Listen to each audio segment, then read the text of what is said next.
ও কি করেছিল জানেন? সুন্দর করে প্লাস্টিকে পড়ে চালের বাতায় বেঁধে রেখেছিল। তো গুরু চাইছেন যেই মাত্র দিয়েছে জানেন, খোলা মাত্রই তাকে সব পোকায় খেয়ে সর্বনাশ করে দিয়েছে, একটাও আস্ত নাই। গুরুদেব বলছে কি রে, 1 কেজি ধান দিলাম, গুছিয়ে রাখতে পারলি না? ও বলছে গুরুদেব সুন্দর করে প্যাকেট করে রেখেছিলাম, পোকায় খাবে বুঝতে পারিনি। এবার দ্বিতীয় শিষ্যকে বলছে বাবা তোরটা এনে দে। ও কি করেছিল জানেন? ওটা সুন্দর করে নিয়ে আলমারির মধ্যে রেখেছিল, সপ্তাহখানিক অন্তর অন্তর বাহির করতো, মেপে মেপে দেখতো দাড়ি পাল্লায়, মানে কম হলো না বেশি হলো, যদি কমে যেত তো নিজের থেকে দিয়ে ভরিয়ে রাখতো। গুরুদেব চেয়েছে একবার দাড়ি পাল্লা নিয়ে হাজির। গুরুদেব দেখুন একটাও কমেও নি বেশিও ভালো না। গুরুদেব বলছে আরে তুই তো খুব চালাক। বলছে হ্যাঁ গুরুদেব, আমি যদি কমে যেত তো নিজের থেকে দিয়ে ভরিয়ে রাখতাম। বেশ, এবার 3 নম্বর শিষ্যকে বলছে বাবা তোরটা দে। বলছে গুরুদেব সে তো আর আনার উপায় নাই। কেন? নষ্ট করেছিস না? পোকাই খাইয়েছে না? তাহলে কি করেছিস? গুরুদেব মনে মনে চিন্তা করেছিলাম যদি ফেলে রাখে নষ্ট হবে, নাহলে পোকায় খাবে। মনে মনে চিন্তা করলাম কি জানেন, এত সুন্দর দেহ আমার, এত সুন্দর জমি আমার, আমি চাষ করলাম না কেন? আমি আপনার কথা চিন্তা করে আমার এই জমিখানা আমি চাষ করেছিলাম, আপনার দেওয়া বীজ আমি সেখানে রোপণ করেছিলাম। দেখতে দেখতে অনেক ফসল ফলেছে।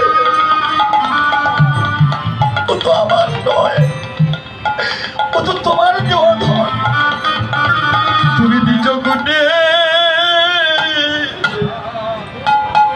তুমি গ্রহণ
নষ্ট করো না, ধ্বংস করো না। কি বাবা, এই জগতে যখন আমরা এসেছিলাম ভগবান প্রত্যেক জীবের হাতে 16 আনা পূর্ণ ভক্তি দিয়েছিল, যাও ভবের বাজারে যে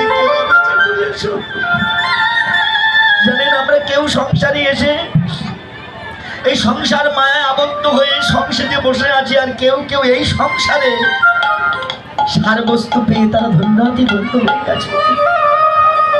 কি বাবা, আমরা অনেকেই আছি আজও সংসারে বসে আছি, কিন্তু এই সংসারে যে সার বস্তু আছে এটা কেউ লক্ষ্য করে না, কেউ উপলব্ধি করতে পারে না। দেখেছেন? এই জন্য সংসার বিষময়, কিন্তু বিষের মধ্যেই অমৃতের খনি। এটা কেউ বোঝে না। কি বাবা, সমুদ্র মন্থন যখন হয়েছিল, একদিকে দেবাসুর মিলে বাসুকি নাগ দ্বারা 3.5 পেজে আবদ্ধ হয়ে মন্থন করেছিলেন। ওখানে অমৃত উঠেছিল, বিষে উঠেছিল। কি বাবা, তদ্রুপ আমার এই দিকের মধ্যে আজও মন্থন চলছে। আমরা বুঝি না সবাই কি করে দেবার অসুরে মিলে দেবতাকে প্রেম, অসুর কারা কামনা সদৃশ্য জানা। বাসুকি নাগকে ওই যে কুণ্ডলিনী শক্তি যারা 3.5 পেজে আবদ্ধ করে এই কাম আর প্রেম দুদিকে মন্থন করছে। আমরা তো দেবতার শরণাপন্ন হয়নি, অর্থাৎ প্রেমের শরণাপন্ন না হয়ে কামনার শরণাপন্ন হয়েছি। তাই অমৃতবাদে বীজ উঠে গেছে। আর তার পাঠ করে আমার এই সাদের মনুষ্য জনম ধন্য আতি ধন্য হচ্ছে।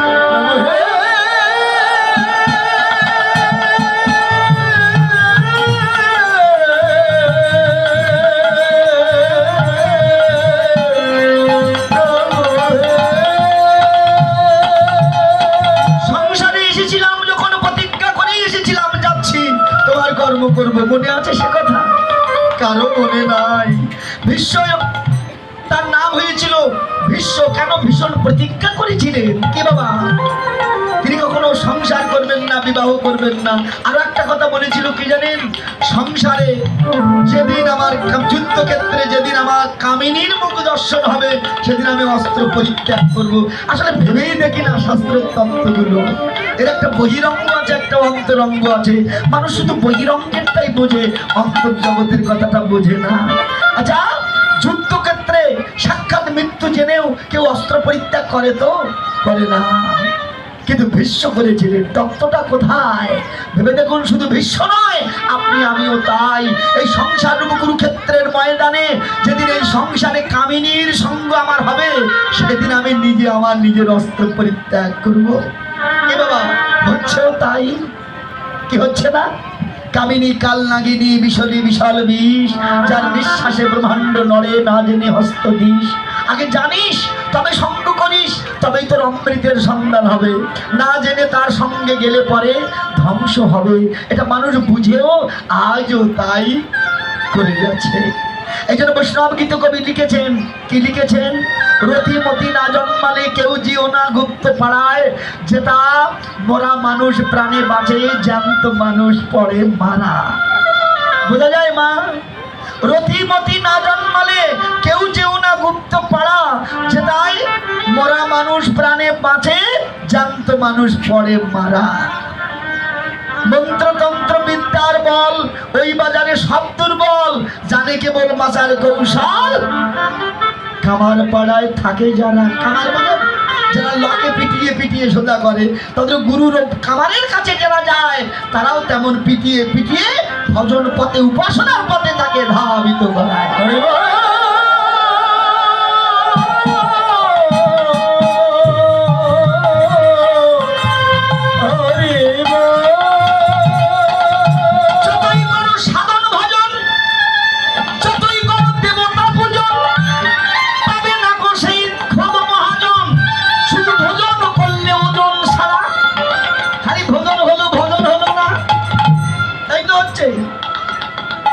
তারে ধরবার যদি আশা করো, একজন মরা মানুষের সঙ্গ। আচ্ছা, মরা মানুষের সঙ্গ হয় তো? আমরা বুঝি না। তারা মরা, যারা জীবিত থাকতেও সমস্ত ইন্দ্রিয়গুলো দিয়ে যারা আমার কবিত্ব সবাই, আমার বলতে কিছু নয়, যা কিছু সব তোমার। তুমি সুখী থাকো, আনন্দময়, তুমি আনন্দে থাকো, তবেই আমি সুখী, তবেই আমি আনন্দিত। এরা জীবন থাকতেও মরা, কারণ নিজেও সুখ মাঞ্চা তাদের নাই। যতটুকু আছে সব কৃষ্ণ সুখের জন্য। দেখেছি কামের কোঠায় দিলে তালা, দেখতে পাবে সে রূপের আলা। সাদ সাগরে মানিক তোলা, পাবে না সেই ডুবুরি ছাড়া। আমার ডুবুরি চেনেন তো? অনেক ডুবুরি আছে যারা সাগরে ডুব দিয়ে ঝিনুক তুলে আনে, তার থেকে মণি কাঞ্চন তুলে আনে। আর আমরাও ডুবুরি বটে, আমরাও ডুবে ডুবে নিজের সব কিছু ধ্বংস করি। কেউ ডুবে কেউ অমৃতের সন্ধান পায়, আর কেউ ডুবে ডুবে নিজের যা কিছু সব ধ্বংস করে। তাই জানেন, এ বড় তত্ত্বের কথা মানুষ আর এখন উপলব্ধি করতে পারে না। এসব কথা শোনার মানুষ আর মেলে না। বড় কষ্ট লাগে, বড় দুঃখ পায়। কেমন রসিক জোড়া ছাড়া এ রসের কথা কেউ বোঝে না। এই জন্য রসিকের কাছে রসিক না হলে জীবনে তার মতো দুঃখ, তার মতো কষ্ট আর হতে পারে না। দেখেছেন? তাই তো কি সুন্দর কথাগুলো বসছে আমার বৈষ্ণব গীত কবি। মরার স্বভাব যাবে হবে, বিষেতে অমৃত পাবে, অধম বল্লভ বলে সেদিন জানবে, সাপের মাথায় মণি ধরা। আমার বৈষ্ণব গীত কবি বলছে এই মরার স্বভাব যাবে হবে, সেদিন বিষের মধ্যে অমৃত পাবে। দেখেছেন কথাগুলো কোথায়? সেদিনই বুঝতে পারবে সাপের মাথায় মণি ধরা। আমরা জানি সাপের মাথায় মণি পাওয়া যায়, যায় দেখেছি তো সবাই, দেখিনি শুনেছি, আজকে শুনে যান কি বলছে। কামিনী কাল নাগিনী বিশাল বিশাল বিষ। কি বাবা, এর কাছে অমৃতের ভান্ডারও আছে আবার বিষও আছে, কিন্তু সে অমৃত পেতে গেলে চাতুরি প্রয়োজন। চাতুরি ছাড়া সে অমৃত লাভ করা যাবে না কদাচ। কি বাবা, এই জন্য তত্ত্বে কি বলছে জানেন?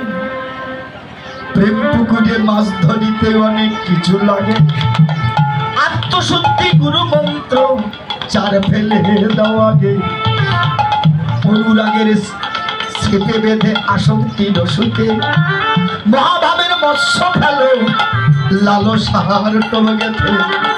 এ বাবা, লালসা থাকা চাই। অনেকে বলে না কাম থাকলে হবে না, ভুল কথা। কাম না থাকলে প্রেমের জন্ম হবে না। কাম আছে বলে প্রেমের এত মূল্য। যেদিন কামও থাকবে না, প্রেমও আর থাকবে না। তবে এই কামের মধ্যে প্রেমের জন্ম, এটা একমাত্র রসিক জনা তারাই জানে। কিন্তু এক বালতি জলে এক গ্লাস দুধ ফেলে দিন, রাজহংসকে ছেড়ে দেন, রাজহংস অসার বস্তুটাকে ফেলে দিয়ে সার বস্তুটা সাধন করবে। রসিকের কাজও তাই। এ বাবা, ওই বিষের মধ্য থেকে অমৃতটাকে আস্বাদন করা। দেখেছেন? এই জন্য আসক্তি থাকা চাই, লালসা থাকা চাই, না হলে হবে না। দেখেছেন কি অপূর্ব কথা? তাই তো লালসার টবগেতে একানিষ্ঠ পাতনা পানে থাকো নিধিলি দিয়া। এ বাবা, এই জায়গাটা কোথায়? এই যে দ্বিদল পদ্ম, যেখানে তিনখানা নদীর বাসস্থান, গঙ্গা যমুনা সরস্বতী, এই যে ত্রিবেণী সঙ্গম, এখানে মনটাকে স্থির করতে হয়। গুরুগৃহে যান, আপনার চিত্ত আপনার মনকে এই দ্বিদল পদ্মে রেখে আপনি কর্ম সাধন করুন, তবেই আপনি কৃষ্ণ ধন প্রাপ্তি হবে। গীতায় বলছে তুমি মনের বশীভূত হলো না, মনের বশীভূত হলে মন তোমাকে নিচের দিকে নিয়ে যাবে, কিন্তু যদি তুমি আত্মার বশীভূত হও, আত্মা তোমাকে পরমাত্মার দিকে নিয়ে যাবে।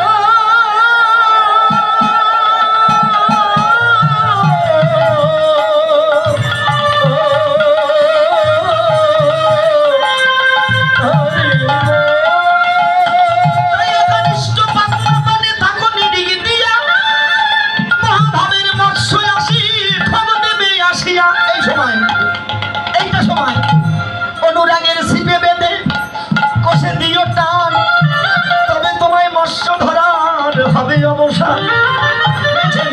রানী বলে মৎস্য ধরার থাকে যদি মতি, আগে তোমায় শিখতে হবে পরকীয়া রতি। পরকীয়া রতি মানে পরকীয়া রতি কেমন তার গতি, কেমন তার আচরণ। অমৃত আর বিষে যে পায়ে মিশাতে সে পায়ে পরম ধন।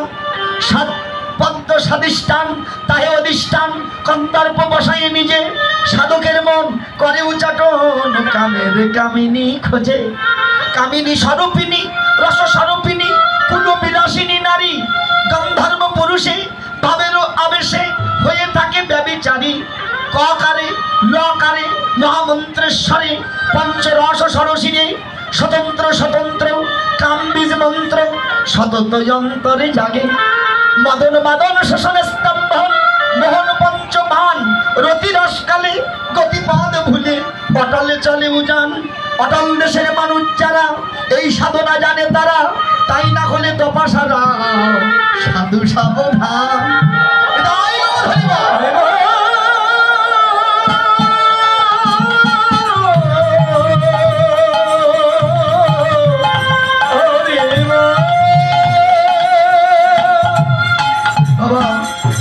এই সমস্ত রসতত্ত্বের কথা যদিও বলা উচিত নয়, কিন্তু আপনাদের মতো সাধুগুরু বৈষ্ণব পেলে বলতে বড় বাসনা জাগে অন্তরে। কিন্তু এই বলাটা যেন বৃথা না যায়, আপনাদের চরণ ধরে মিনতি জানাই। সবাই যদি এই তত্ত্ব জেনে সময় থাকতে গুরুর তত্ত্ব গুরু চরণ আশ্রম করতে পারেন, আপনারা অনেক দূরে যেতে পারবেন। এটা করে দেখুন না, সারা জীবন শুনে গেলাম আমরা, করে দেখেছি কেউ? একটু দেখুন, দেখবেন এর মধ্যে কি আনন্দ আছে। কারণ ত্যাগের মতো সুখ জগতে আর কিছুর মধ্যে নাই। যত ভোগ করবেন তত কষ্ট পাবেন, তত দুঃখ পাবেন, কিন্তু একমাত্র ত্যাগেই পরম আনন্দ। ত্যাগের মতো আনন্দ বিশ্ব চরাচরে আর কোথাও পাবেন না।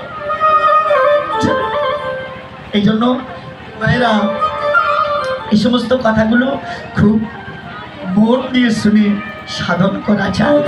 এই জন্য ভগবান আমার এই দেহের মধ্যেই ভ্রমণ করছে, তাকে চিনতে হবে আগে, দেখেছেন? তবেই তো তার কৃপা হবে, না হলে কিছুই নয়। যেই মাত্র নাম রূপ ব্রহ্ম ভিতরে চলে যায়, জানে এই নামটা সাক্ষাৎ ব্রহ্ম। দেখেছেন? এই যে ছবি, এই যে বিগ্রহ আর নাম একই স্বরূপ, একই ব্রহ্ম, একে অবহেলা করলে হবে না। এই জন্য নাম রূপ ব্রহ্ম প্রত্যেক দিন কর্ণ দিয়ে আমার ভিতরে ঢুকছে আর যাচ্ছে আর বেরোচ্ছে। কিন্তু ভেবে দেখুন তো, ওই যে বললাম অচৈতন্য ভাবে আপনি যতই তার নাম করুন না কেন, কোনো লাভ হবে না। নামের ক্রিয়া কেন হচ্ছে না তার একটাই কারণ, কারণ নামের প্রতি ভক্তি নাই, নামের প্রতি রুচি নাই, নামের প্রতি প্রেম নাই, তাই তো কৃপা হচ্ছে না। এই জন্য এই সাক্ষাৎ নাম রূপ ব্রহ্ম ভিতরে যাচ্ছে আসছে, যাচ্ছে আসছে, একে চিনতে হয়। কে বাবা? যেজন চিনেছে জানেন, একমাত্র তারাই ভগবানের কৃপা হয়ে পেয়েছে। বিশ্বাস না হয় অনেকেই আছেন, আমি কথাগুলো বলছি কেন জানেন? আপনারা দেখবেন, আপনারা প্রত্যেক দিন নিয়ম করে সিরিয়াল দেখুন, সময় হলেই কিন্তু মন মনে করিয়ে দেবে যে সিরিয়ালের সময় হয়ে যাচ্ছে। কিন্তু প্রত্যেক দিন নিয়ম করুন, আপনি সাধন করুন, ভজন করুন, দেখবেন সময় হলেই একজন বলে দেবে কিরে সময় যে হয়ে যায়। কি বাবা? এই নামটা যখন অজপের খাতায় প্রবেশ করবে, আপনি ঘুমিয়ে থাকবেন তথাপি এই নাম জপ হতে থাকবে। কি বাবা? অনেক সময় ঘুমের ঘরেই অনেকেই নাম জপ করছে, কেন জানেন? কারণ আপনি বন্ধ করলে কি হবে, একজন ভিতরে জেগেছে, সে আপনার হয়ে কাজটা করে দিচ্ছে। কারণ ভগবান তো নিজেই বলেছেন, অনন্য চিন্তায়ং তোমাম যেজন আপজ্য পাশতে তেষাং নিত্যাভিযুক্ত নাম যক্ষে মহম্মহ। আমি তো ভক্তের বোঝা নিজেই বই, যদি ভক্ত আমার উপরে সমর্পণ করে। আমরা সমর্পণ করতে পারিনি, তাকে ভালোবাসতে পারিনি, তাই তো আমাদের এই দশা। তাই তো ভগবান যাচ্ছেন আসছেন। নব জনু রাঘব